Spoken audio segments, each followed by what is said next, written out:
Hello students, मैं हूं ममता और आज हम पढ़ने वाले हैं part 2 chapter micro organism friends and food. अगर आपने फर्स्ट पार्ट नहीं पढ़ा है तो पहले उसे पढ़िए ताकि आपको ये आगे का चैप्टर भी समझ में आ जाए। तो फर्स्ट हम पढ़ेंगे, जैसे माइक्रो ऑर्गेनिज्म होते हैं तो ये हमारे फ्रेंड भी होते हैं, एनिमी भी होते हैं, मतलब हमारे लिए ये बेनिफिशियल भी है और हार्मफुल भी है।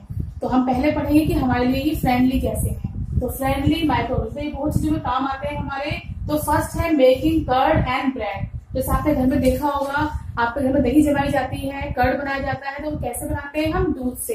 तो दूध में हम थोड़ा सा कर्ड डाल देते हैं तो उससे हमारी दही जम जाती है और दूध थोड़ा सा हम गर्म हल्का सा रखते हैं ताकि दही हमारी अच्छी जमे। तो जो कर्ड है उसमें ऐसा क्या होता है, तो उसमें होता है बैक्टीरिया। उस बैक्टीरिया का नाम होता है लैक्टोबैसिलस। तो जो लैक्टोबैसिलस बैक्टीरिया है ये क्या करता है? Promote the formation of curd. तो इसी की वजह से दूध जो है वो दही में कन्वर्ट हो जाता है। तो इसमें हम यूज करते हैं किसका? लैक्टोबैसिलस बैक्टीरिया का।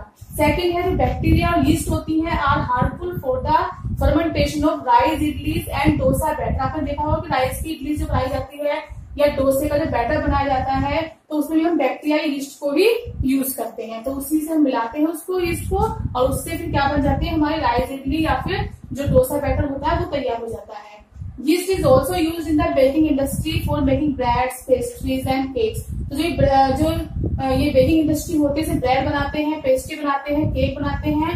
तो ये सब भी हम क्या डालते हैं? पहले यीस्ट को डालते हैं और यीस्ट को डालकर ही क्या बनाई जाती है? ये ब्रेड पेस्ट्री बनाई जाती है। ये वर्क कैसे करता है? जो यीस्ट हम डालते हैं इनके अंदर, तो यीस्ट में जो वो होता है रेस्पिरेशन, वो होता है एनाएरोबिक रेस्पिरेशन। तो एनाएरोबिक रेस्पिरेशन होगा तो उसमें गैस प्रोड्यूस होती है, वो होती है कार्बन डाइऑक्साइड। तो yeast produce carbon dioxide during respiration. अब जो गैस निकलेगी तो वो क्या करती है? जो हमने डफ बनाया है उसका, जैसे मैदा लेते हैं हम, मैदा को क्या करते हैं? थोड़ा वाटर मिलाते हैं, शुगर मिलाते हैं, उसमें यीस्ट डाल देते हैं और कुछ देते हैं, उसको रख देते हैं तो वो फूल जाता है। तो ये फूल क्यों जाता है? क्योंकि जो गैस बनी हुई है, कौन सी गैस बनी है? Carbon dioxide. तो क्या करती है ये?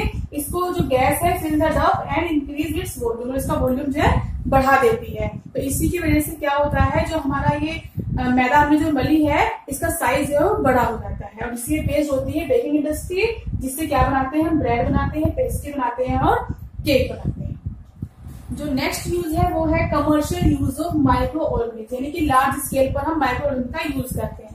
तो yeast is use for commercial production of alcohol and wine. तो हम यीस्ट को यूज करते हैं एल्कोहल और वाइन की प्रोडक्शन के लिए।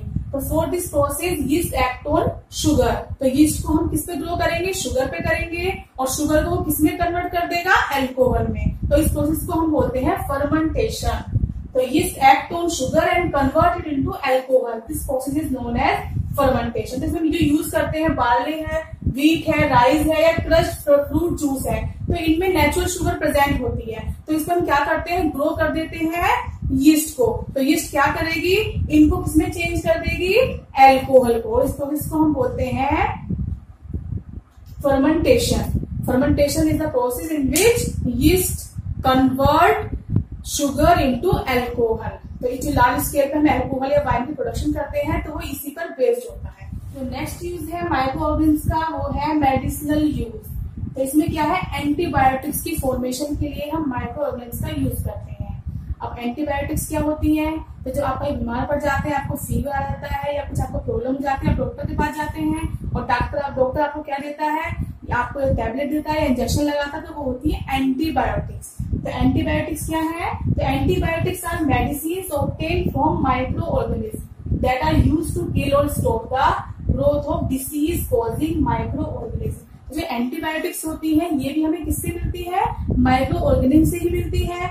और ये क्या करती है? या तो किल कर देती है जो डिसीज कॉजिंग माइक्रो ऑर्गेनिज्म हमारी बॉडी में प्रेजेंट है, तो या तो इसको किल कर देती है या उसकी ग्रोथ को ये कम कर देती है। तो इनको हम बोलते हैं एंटीबायोटिक्स। इनके एग्जांपल्स हैं स्ट्रेप्टोमाइसिन, टेट्रासाइक्लिन एंड इरिथ्रोमाइसिन। तो ये एंटीबायोटिक्स होती है जो हमें किससे मिलती है? माइक्रो ऑर्गेनिज्म से ही मिलती है। और ये किल भी किसको करती है? ये micro organism disease causing micro होते हैं, उनको किल कर देती है या फिर उनकी ग्रोथ को कम कर देती है। तो micro organism are also used in the production of vaccine. अभी वैक्सीन क्या होती है? जब हम बहुत छोटे होते हैं तो हमें वैक्सीनेशन दिया जाता है, यानी वैक्सीन दी जाती है ताकि हमें फ्यूचर में कोई बीमारी ना हो। तो ये वैक्सीन होती क्या है? तो जैसे कि कोई माइक्रो ऑर्गेनिज्म बॉडी में इंट्रोड्यूस होता है तो हमारे हमारी बॉडी क्या करती है, उसके अगेंस्ट एंटीबॉडीज बनाती है, और ये एंटीबॉडीज क्या करती हैं, उस माइक्रोब को किल कर देती है। इसे हम बोलते हैं हमारी इम्यूनिटी पावर। तो किसी की इम्यूनिटी पावर कम होती है, किसी की ज्यादा होती है। तो जिसकी ज्यादा होती है वो बीमारियों से बहुत उन्हें कम होती है, वो फाइट, उनकी बॉडी में एंटीबॉडीज ज्यादा प्रोड्यूस होती है, और क्या होता है, वो फाइट करती है माइक्रोब से, और उनको बीमारियां इजीली नहीं होती हैं। तो जब हम छोटे होते हैं हमें वैक्सीन दी जाती है, तो ये जो हमें वैक्सीन दी जाती है ये भी माइक्रो ऑर्गेनिज्म दी जाते हैं, लेकिन ये बहुत पावरफुल नहीं होते हैं। हमें कैसे माइक्रो ऑर्गेनिज्म दिए जाते हैं, डेड एंड वीकेंड माइक्रोब्स। तो ये हमारी बॉडी में इंट्रोड्यूस कराए जाते हैं बचपन में, और फिर क्या हमारे अंदर प्रोड्यूस होती है, एंटीबॉडीज। फिर हमें आगे जाए कभी भी कोई बीमारी होगी तो हमारी बॉडी में ये एंटीबॉडीज पहले से प्रेजेंट होगी, तो ये क्या करेंगी, प्रिवेंट करेंगी ताकि हमें वो डिसीज ना हो। तो ये क्या हमारे बॉडी में रहती है काफी टाइम तक, फिर एंटीबॉडीज जब भी हमें फ्यूचर में कोई बीमारी होती है तो ये हमें इस बीमारी से बचा लेती है।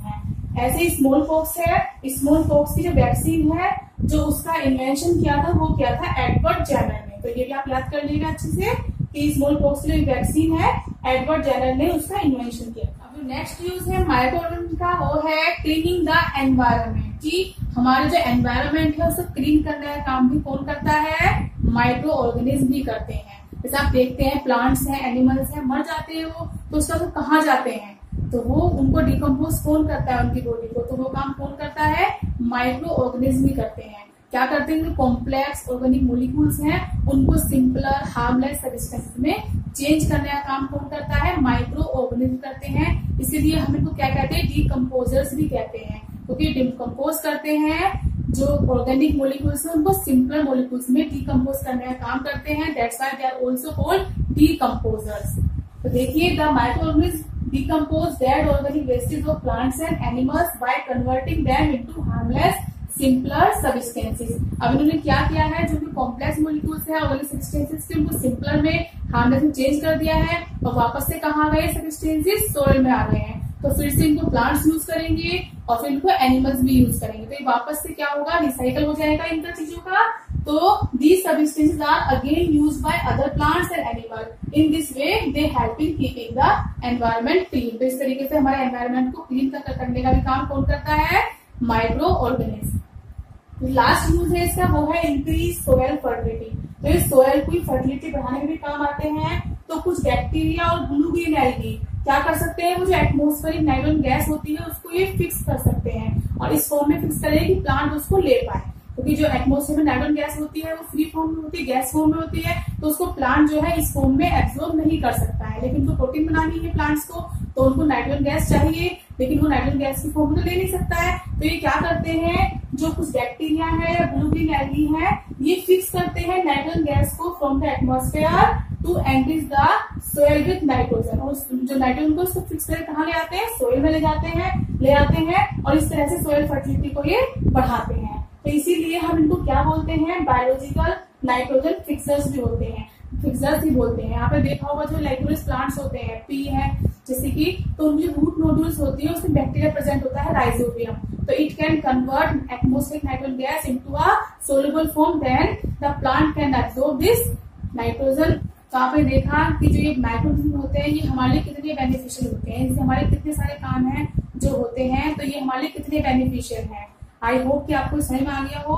अगर फिर भी आपको कोई डाउट्स है तो आप मुझे कमेंट सेक्शन में लिख सकते हैं, और जो नेक्स्ट वीडियो होगी उसमें हम पढ़ेंगे हार्मफुल माइक्रो ऑर्गेनिज्म के बारे में। जी हाँ, केवल माइक्रो ऑर्गेनिज्म हमारे लिए हेल्पफुल ही नहीं होते हैं, ये कुछ हमारे लिए नुकसान वाले भी होते हैं, कुछ हार्मिक हो जाते हैं। तो नेक्स्ट वीडियो में हम पढ़ेंगे कि वो हार्मफुल जो क्या माइक्रो ऑर्गेनिज्म वाले कौन कौन से हैं, उनसे क्या क्या हमें हार्म होते हैं, वो हम नेक्स्ट वीडियो में पढ़ेंगे। Thank you. Thanks for watching. Please like and share my video and subscribe my channel.